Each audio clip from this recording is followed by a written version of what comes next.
कसम उस इमाम को जरा करीब से देखिए, जिंदगी के आखिरी अय्याम आए हैं इमाम अहमद रजा के, तबीयत खराब चल रही है, परहेज का खाना खा रहे हैं। एक दिन बैठे हुए हैं और आपके साथ आपके शागिर्द बैठे हुए हैं। इतने में एक बच्चा गुजर हुआ, कहने लगा मौलाना, कहा क्या बात, कहा हमारे घर दावत खा लेंगे। अल्लाह अकबर, इतना सुना मेरे इमाम ने बच्चे की तरफ देखा, कहा बेटे क्या खिलाओगे। उसके दामन में पाक साग था चने का, कहा यही बनवा के खिलवा देंगे। अल्लाह अकबर, बच्चे से आपने देखा, कहा अपनी मर्जी से आए हो या किसी ने भेजा है। बच्चा कहने लगा माँ ने दावत के लिए भेजा है। आपने फरमाया घर में कोई बड़ा नहीं था क्या। जैसे इतना कहा बच्चे की आंख में आंसू आ गए। बच्चा कहने लगा हजरत मैं यतीम हूँ, मेरे सर पे बाप का साया नहीं है, माँ मेरे सहारे घर में रह रही है और इस उम्मीद पे माँ जिंदगी गुजार रही है, कल जब बेटा जवान होगा जिंदगी का सहारा बनेगा। कब मेरे बाप का साया सर पे नहीं है। मेरे इमाम ने इतना सुना, आपने बगैर सोचे समझे कह दिया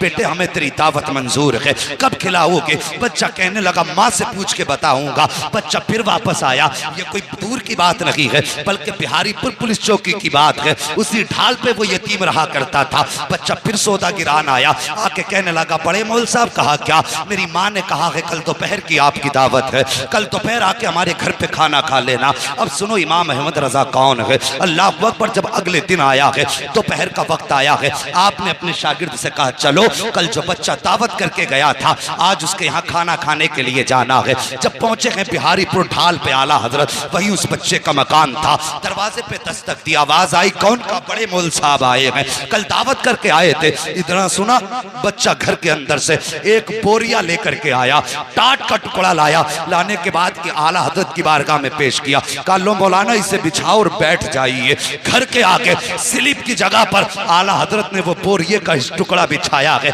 और बैठ जाते हैं। आज का पीर होता तो कहता पहले एयर कंडीशन कमरा चाहिए, एसी लगी होनी चाहिए, गद्दे ऐसे हो कि थकन उतर जाए, चार लोग पैर दबाने वाले हो, मगर सलाम मेरे इमाम तेरी मोहब्बतों के, सलाम मेरे इमाम तेरी अजमतों के। अल्लाह अकबर, बच्चे ने ला करके बोरिया बिछाया है, मेरे इमाम बैठ जाते हैं। अल्लाह अकबर, कौन बैठा है, वो बैठा है जिसके बारे में दुनिया कहा करती है डालती कल्ब में अजमत मुस्तफा सैयदी आला हजरत पे लाखों सलाम, वो बैठा है उस बोरिए पर। अल्लाह अकबर, जब लोग गुजर रहे हैं आला हजरत को देख के कहते हजरत आप यहाँ, मुस्कुरा के कहते थे जाओ तुम्हारी दावत नहीं हमारी दावत की गई है, तुम्हारी दावत नहीं हमारी दावत की गई है। ये कह के आप वापस कर देते आने वालों को।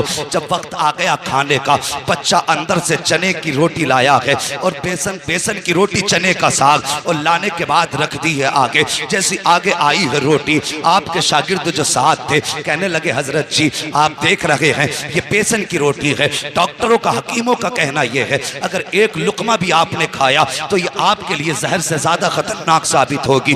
अब क्या करोगे। अल्लाह अकबर, मेरे इमाम बैठे हैं, बिस्मिल्लाह शरीफ पढ़ी है और उसके बाद आपने दुरूद पाक का विर्द किया है, और वो रोटी जो मेरे इमाम के लिए जहर थी आपने पहला लुकमा तोड़ा है और उसी रोटी को खाना शुरू किया है। तुम्हें क्या लगता है एक लुकमा खा के कहना पूरा कर दिया होगा? नहीं, आला हजरत ने खाना शुरू किया है। हर दिन आपकी रोटी, आपकी खुराक आधी रोटी हुआ करती थी, लेकिन आज आपने पूरी रोटी तनावुल फरमाई है, पूरी रोटी खाई है। आपके साथ जो शागिर्द थे कहने लगे मेरे इमाम तेरे राजों पे कुर्बान जाऊं, मगर बताइए तो सही, हकीमों ने सख्त परहेज बताया था, हजरत आपने पूरी रोटी क्यों खाई है? अगर एक लुकमा खा लेते तब भी दावत का हक अदा हो जाता, दो लुकमे खा लेते तब भी दावत का हक अदा हो जाता। मेरे इमाम ने अपने शागिर्द का चेहरा देखा, आंख में आंसू भर लाए, फरमाते हैं ठीक कहा तुमने, अगर एक लुकमा खा लेता तब भी उसकी दावत का हक अदा हो जाता, लेकिन ये बच्चा यतीम है, सर पे बाप का साया नहीं है।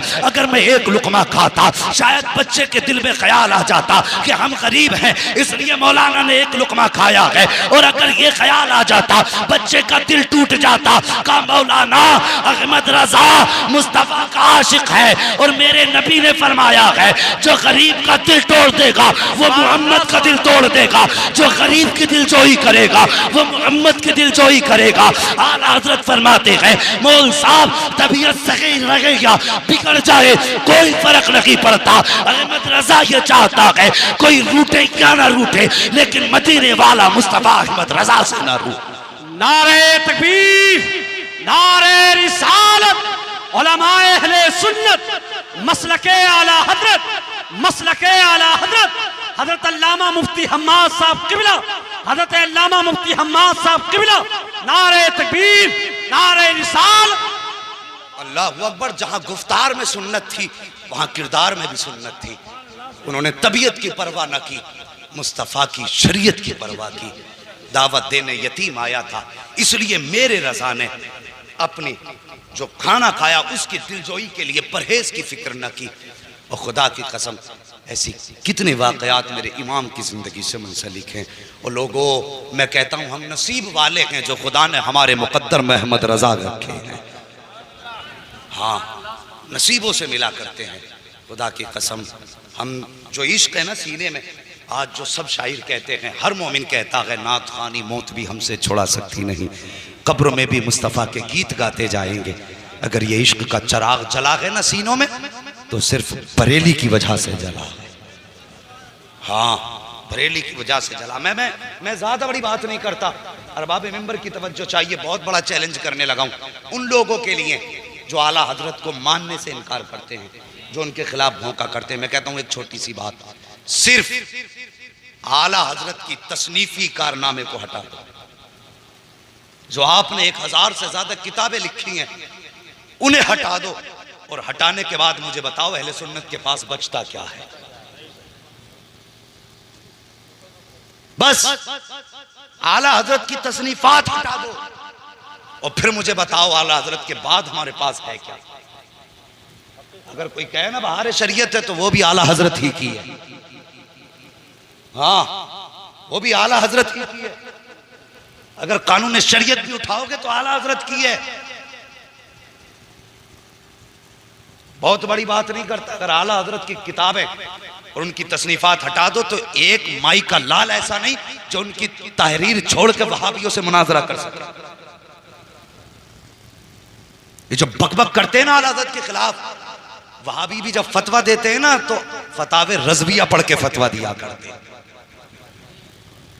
इनके बापों ने ऐसी किताब ना लिखी जो दुनिया की जरूरतें पूरी हो जाती। अगर दुनिया की जरूरतें पूरी होती है ना तो आज भी खुदा का शुक्र है इमाम अहमद रजा की चौखट से पूरी हुआ करती है। तो हम मुकद्दर पे नाज ना करें, खुदा ने हमें इमाम अहमद रजा जैसी दौलत अता फरमाई। हाँ, जवानों आला हजरत से भी प्यार करो। और हम सिर्फ आला हजरत से इसलिए प्यार करते हैं कि आला हजरत ने हमारा हाथ पकड़ के मुस्तफ़ा के कदमों तक पहुंचाया है। हाँ, ये उनका एहसान है हम पर।